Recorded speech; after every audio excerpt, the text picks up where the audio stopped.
तकरीर गौसे आजम कर रहे हैं मजमे में। अब गौसे आजम जिलानी बगदादी हैं। एक आदमी मजमे से उठा, जाने लगा, तकरीर को बीच में छोड़ के जाने लगा और जाते जाते बड़बड़ाने लगा। किसी ने रास्ते में पूछा, भाई तू गया था गौसे आजम की तकरीर सुनने, जा क्यों रहा है वापस? वो कहने लगा, इतना बड़ा बड़ा झूठ बोल रहे हैं अब्दुल कादिर जिलानी कि मक्के से बैतुल मुकद्दस का रास्ता 1 महीने का है, और ये कह रहे हैं नबी उठे, बैतुल मुकद्दस पहुंच गए, वहां से पहला आसमान, दूसरा, तीसरा, पूरी कायनात का जर्रा जर्रा जहां जहां अल्लाह लेके गया मुस्तफा, वो सब घूम के चले आए। और जंजीर हिल रही थी, बिस्तर गर्म था। वो कहने लगा, ये झूठ ही अगर सुनना है तो इससे अच्छा है कि चलो सो जाया जाए। झूठ सुनने से अच्छा ये है चलो सो जाएं। इतना कैसे हो सकता है? थोड़े से वक्त में इतना लंबा सफर तो हो ही नहीं सकता। ये सोचते हुए मजमे से निकल के बाहर चला गया। घर पहुंचा तो बीवी ने पूछा, क्या हो गया? गए थे तकरीर सुनने, वापस क्यों आ गए? कहने लगा, देखो ज्यादा दिमाग खराब मत करो, मामला बहुत गड़बड़ है। अरे इतना बड़ा बड़ा झूठ अब्दुल कादिर बोल रहे हैं, उस झूठ सुनने से अच्छा ये मैं घर चला आया। बीवी समझ गई कि गौसे आजम की कोई बात इसके दिमाग से बाहर हो गई है, ये समझ नहीं पाया है, इसलिए उन पे झूठे होने का इल्जाम लगा रहा है। आज भी ये जाहिल लोग गौसे आजम की अजमत को समझ नहीं पाते, वलियों के मकाम को समझ नहीं पाते हैं, तो उन पर इल्जाम लगाते हैं। वो हमें पुजारी कहते हैं कि तुम लोग कबर पूजते हो। कबर? हमने कहा मुल्ला जी कान खोल के सुन लो, पूजना और है, चूमना और है। अगर हर चूमना पूजना हो जाएगा तो बाप अपने बेटे को चूमता है, माँ अपनी बेटी को चूमती है, बहन अपने भाई का बोसा लेती है। ये बोसा लेना शरीयत में जायज है और पूजा करना शरीयत में हराम है। इसलिए हम वलियों की बारगाहों में जाते हैं ना, तो पूजा करने नहीं जाते, हम तो वलियों की बारगाहों में फैज लेने के लिए जाते हैं, बरकत हासिल करने के लिए जाते हैं। अब थोड़ी सी तवज्जो करें।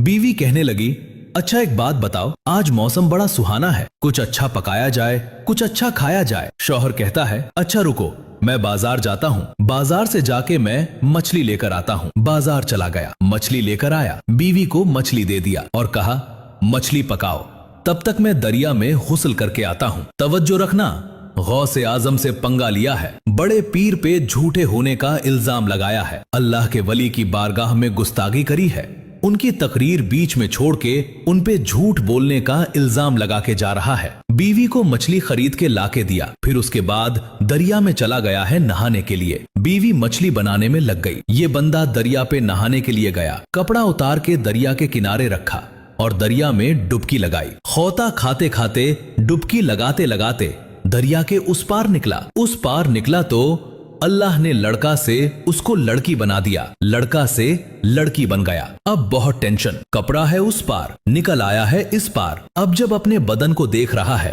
तो मारे शर्म के पानी पानी। हाय रे मेरे मौला, अच्छे भले हम लड़के थे, ये तो लड़की बन गए। अब बहुत टेंशन में पानी में छुपा छुपा बैठा है, निकल नहीं रहा है। एक बादशाह उधर से गुजर रहा था, उसने देखा एक बड़ी खूबसूरत लड़की नंगे नहा रही है ना, तो उसने अपनी चादर दे दिया, बोला, लो ये चादर ओढ़ लो, ओढ़ के बाहर आ जाओ। वो चादर ओढ़ के बंदा बाहर आया ना, तो बहुत शर्मा रहा है। बादशाह ने पूछा, कोई तुम्हारे आगे पीछे है, कोई तुम्हारे साथ है? कहने लगा, ना ना, कोई मेरे साथ नहीं है। अब बादशाह ने मौक़ाए गनीमत समझा, खूबसूरत लड़की है, उठा के घोड़े पे बैठाया, लेके 9 2 11 हो गया। अब वो बहुत टेंशन में पड़ा, हाय रे मेरे मौला, मैं अच्छा भला लड़का था, लड़की बन गया, और वो भी लड़की बना तो वो भी राजा उठा के लेके भाग आया है, अपने महल में लेके आया। राजा ने कहा, कब तक इसको रखा जाए, लाओ क्यों ना इससे निकाह ही पढ़ा लिया जाए। अब राजा ने देखा बड़ी खूबसूरत लड़की है,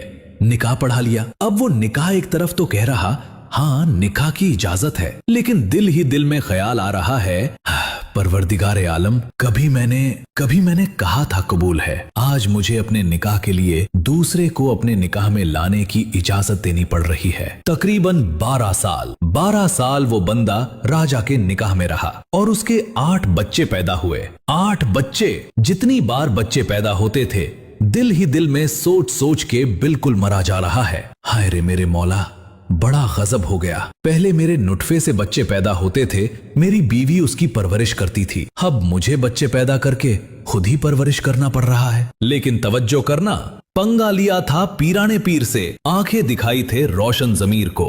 झूठा होने का इल्जाम लगा रहा था। गौसे आजम ने जो कमाल दिखाया है, जरा तवज्जो करें। 12 साल का जमाना गुजर गया है। दूसरी बार फिर वो उसी दरिया में नहाने के लिए आया, और नहाने के लिए आने के बाद कपड़ा उतार के फिर दरिया में डुबकी लगाया। लगाते लगाते उस पार पहुंचा तो जैसे पहले लड़का था, अल्लाह ने फिर उसको लड़का बना दिया, फिर लड़का बना दिया। अब बड़ी हैरत में पड़ गया, यार अजीब मामला है। दरिया में डूब के उधर गया, लड़की बन गया। 12 साल रहा, 8 बच्चे पैदा किए, फिर दरिया में नहाने आए, फिर दरिया में इस पार निकले तो फिर लड़की से लड़का बन गए। अब देखा कि अच्छा चलो 12 साल के बाद आया हूँ, कपड़े वपड़े तो कहाँ सड़गल गए होंगे। देखा तो कपड़ा सामने रखा है और जैसे रख के गया था अभी तक वैसे ही पड़ा हुआ है। फिर सोचने लगा, अच्छा चलो 12 साल के बाद आया हूं, न जाने बीवी कहां गई होगी, बच्चे कहां गए होंगे, घर का क्या हाल होगा कुछ पता नहीं। लेकिन डरते डरते जब घर के दरवाजे पे पहुंचा ना,